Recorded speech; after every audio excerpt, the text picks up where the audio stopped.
My name is Sarah, and I need you to understand something right now. I didn't cut my family off because I'm cruel. I cut them off because I finally realized I'd been their unpaid employee for 31 years. Let me take you back. I'm the middle child. My older brother, Blake, is what my parents called the golden one. My younger sister, Natalie, gets the leftover scraps of attention. And me? I'm the responsible one. The one who doesn't need help. The one who's supposed to have it all figured out. That phrase, "you'll figure it out," has haunted me since I was 16 years old. When Blake wanted something, he got it. Immediately. No questions asked. When I needed something, crickets. Or worse, a lecture about self-reliance. Blake went to Northwestern University. Full ride from mom and dad. Tuition, housing, meal plan, spending money, everything covered. He graduated with a business degree, zero debt, and a brand new Jeep Wrangler as a graduation gift. Me? I worked at a coffee shop and a campus bookstore, while taking 18 credit hours per semester. I applied for every scholarship I could find. I still graduated with $79,000 in student loans and a permanent caffeine dependency. Blake got married at 26. My parents threw him a wedding that looked like it belonged in Southern Living magazine. Open bar, live band, 200 guests, destination bachelor party in Cabo. I got married at 28. My parents gave me a card with a Cheesecake Factory gift certificate inside and a note that said, "So proud of you for being independent." Translation: you've never cost us a dime. Keep it that way. But here's the thing about Blake: he's never really worked. Not consistently. He's charming, sure, good-looking, always networking or exploring opportunities or between positions. What he actually is: unemployed. Frequently. And my parents? They don't just support him. They enable him like he's a full-time job. They paid for his first apartment after college when his startup idea fell through. Then his second apartment when that roommate situation didn't work out. Then they helped him and his wife, Courtney, buy a whole house when they had their first baby. Meanwhile, when I turned 18, my dad sat me down and asked when I planned to start paying rent. Not because they needed the money. Because it builds character. Funny how character building only applied to one kid in our family. By the time I was 25, I'd learned the painful truth. If I wanted security, stability, or peace, I had to create it myself. No one was coming to save me. No one was going to hand me anything. So I worked. I worked late nights and early mornings. I worked weekends and holidays. I ate ramen and skipped vacations. I said no to nights out and yes to overtime. I built a quiet, stable career in accounting at a mid-sized firm in Austin. I lived in small apartments with hammer-down furniture. I drove a 10-year-old Honda Civic. I didn't complain. I didn't ask for anything. And every single month, without fail, I saved. Even when it hurt. Even when it felt impossible. Because I had a goal my family never imagined for me. I wanted my own house. I spent 3 years house hunting in secret. Every Sunday morning, I'd scroll through listings on Zillow while drinking coffee in bed. I knew every neighborhood in Austin. I knew which streets flooded, which had good schools, which had low property taxes. I made spreadsheets. I calculated mortgage payments down to the penny. I researched first-time homebuyer programs and talked to 3 different lenders. I did all of this alone. In silence. Not because I was ashamed. Because I knew my family.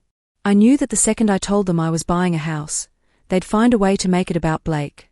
And then, one Saturday in late September, I found it. A 3-bedroom ranch-style house in South Austin. Modest. Clean. A small front yard with a live oak tree. Hardwood floors. Updated kitchen. A backyard with enough space for a garden. It wasn't fancy. It wasn't big. But it was perfect. I put in an offer that night. It was accepted 2 days later. 3 weeks later, I sat in a title company office signing paper after paper after paper. My hand cramped. My realtor smiled. The seller's agent shook my hand. And then they gave me the keys. I drove to the house alone. I unlocked the front door, stepped inside, and stood in the empty living room with a box of pepperoni pizza from Home Slice and a bottle of cheap champagne. I sat on the floor. I ate pizza straight from the box. I cried a little. For the first time in my entire life, I felt peace. This was mine. My house. My rules. My life. No one could take it from me. No one could guilt me out of it. No one could tell me what to do with it. For 2 glorious weeks, I lived in that peace. I unpacked boxes. I arranged furniture. I planted herbs in the backyard. I hung curtains. I painted the guest bedroom a soft sage green. I didn't tell anyone.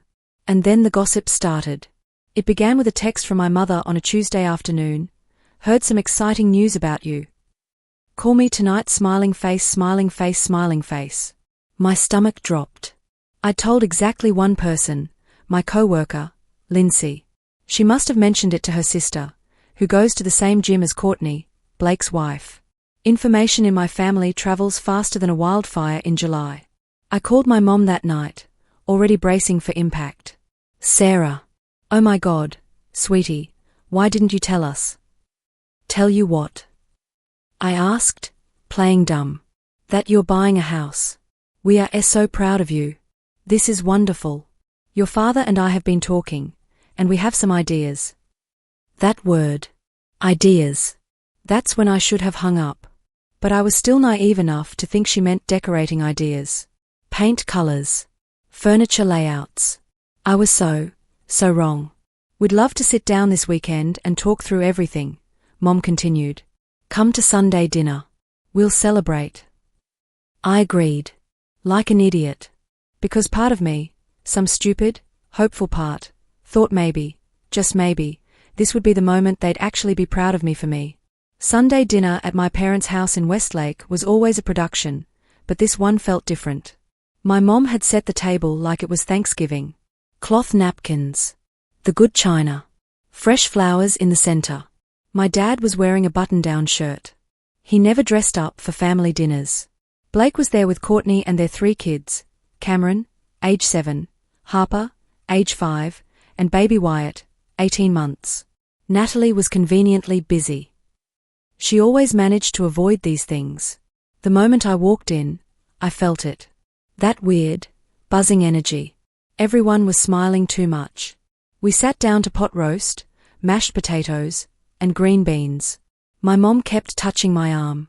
Blake kept grinning at me like we were sharing a secret. And then, halfway through dinner, my dad stood up and pulled out his laptop. He set it on the table in front of me. Real estate listings. Big houses. 5 bedrooms. Finished basements. 3-car garages. All in Westlake. All near Blake's current house. Look at this one, my dad said, zooming in on a massive 2-story with a wraparound porch. Plenty of space. Great neighborhood. The kids would love it. I stared at the screen, confused. The kids. I repeated. My mom leaned in, beaming. Well, yes, honey. Blake's kids. They need space. You don't. I blinked. What? Blake jumped in. We've been talking, and it makes so much sense, Sarah. You're single. You don't need a huge house. But we're bursting at the seams. If you bought something bigger, we could all stay together while we renovate. I felt like I'd been punched in the throat. Stay together? I said slowly. Just temporarily. Courtney added brightly. 6 months, maybe 8. Just until our place is done. My mother nodded enthusiastically. We've already talked about room assignments. Cameron and Harper could share the upstairs bedroom. Wyatt would be in the nursery, and Blake and Courtney would take the primary suite. You'd have the guest room, of course. I sat there, frozen. They had planned this. All of it. Not one person had asked me what I wanted. My house, the one I'd already bought, the one I'd saved for, the one I'd worked myself half to death for, didn't matter. It wasn't big enough for their vision. My dad scrolled through more listings. If you close fast, we could have Blake's family moved in by March. Maybe sooner. That's when something inside me snapped. Not loudly. Not dramatically. Quietly. Like a thread finally giving way. I let them talk. For 25 minutes, I sat there in silence while they planned my life like I wasn't even in the room. My mother talked about converting the garage into a playroom. Blake mentioned needing a home office for his consulting work. Courtney asked if there'd be space for a trampoline in the backyard. My dad pulled up mortgage calculators and started running numbers. At one point, my mom touched my hand and said, "You're so responsible, Sarah. This is exactly the kind of thing you're good at. And the kids adore you. You'll be wonderful helping raise them." Helping raise them. Like I was the built-in nanny. Like my life had no other purpose. I pulled my hand away. "I already bought a house," I said. The table went silent. My dad looked up from the laptop. "What?" "I already bought a house," I repeated, louder this time. 3 weeks ago. I closed. I moved in. It's done." My mother's smile faltered. "You didn't tell us." "No." Blake leaned back in his chair, arms crossed. "Where is it?" "South Austin." "How many bedrooms?" Courtney asked. 3. "Is there a yard?" My mom pressed.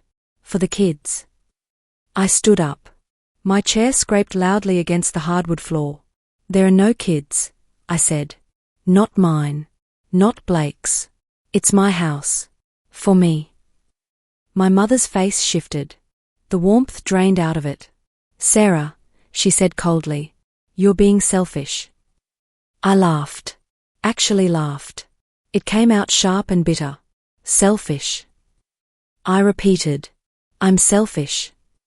You have all this space. I have a 3-bedroom house that I bought with my own money. We are family. Then why didn't anyone ask me what I wanted?" My voice cracked.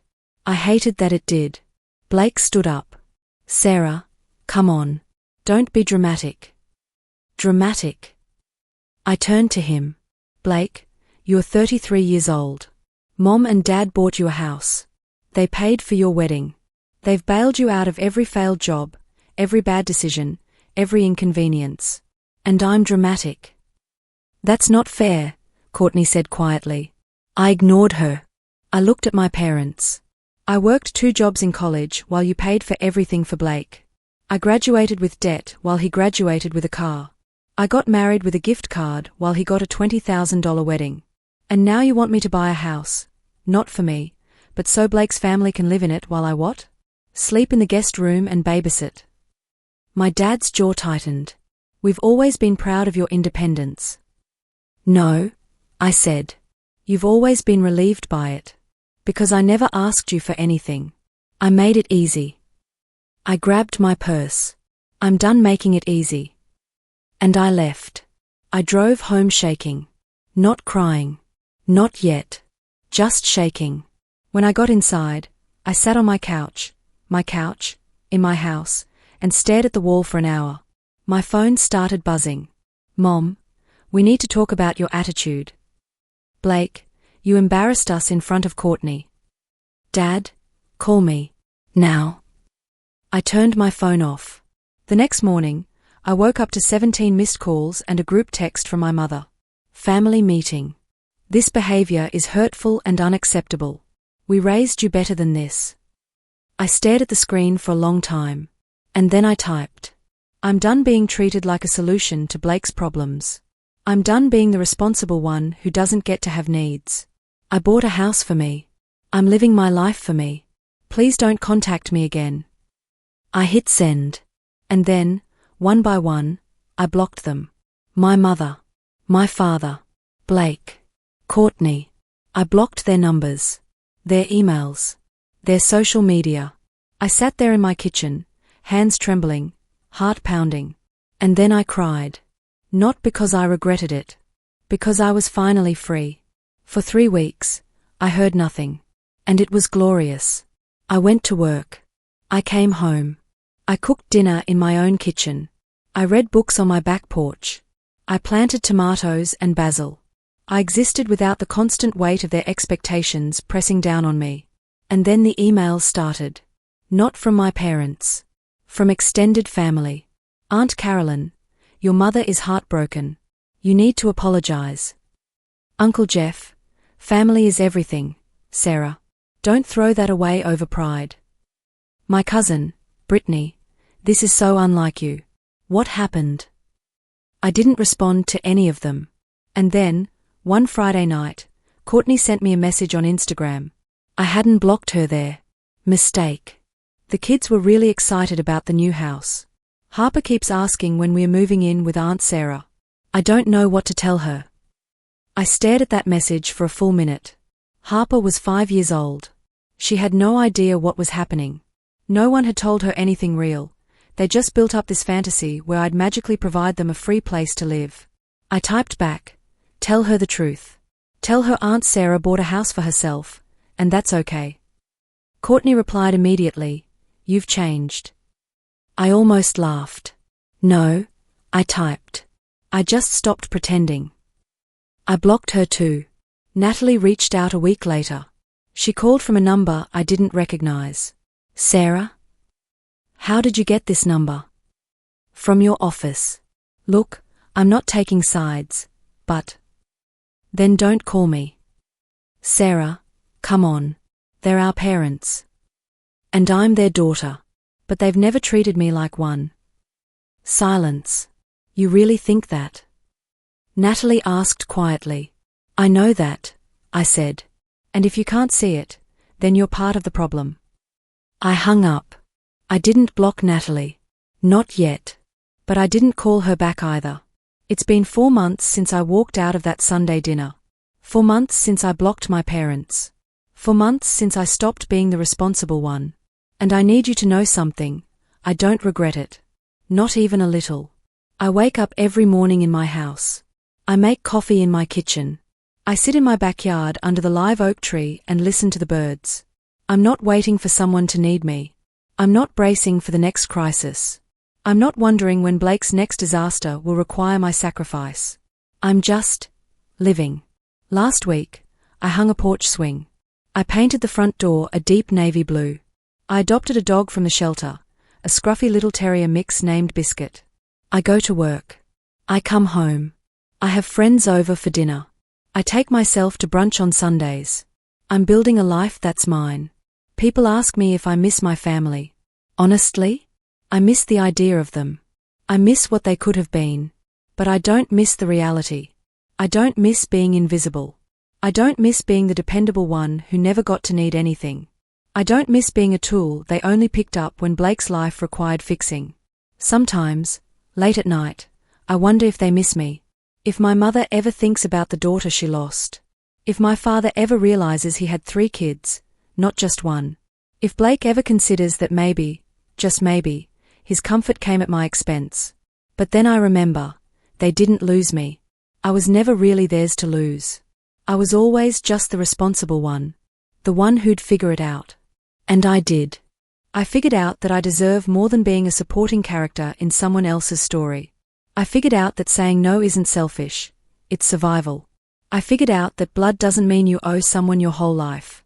I didn't just buy a house. I bought freedom. And the day I locked the door behind me and stopped answering their calls, that wasn't me cutting them off.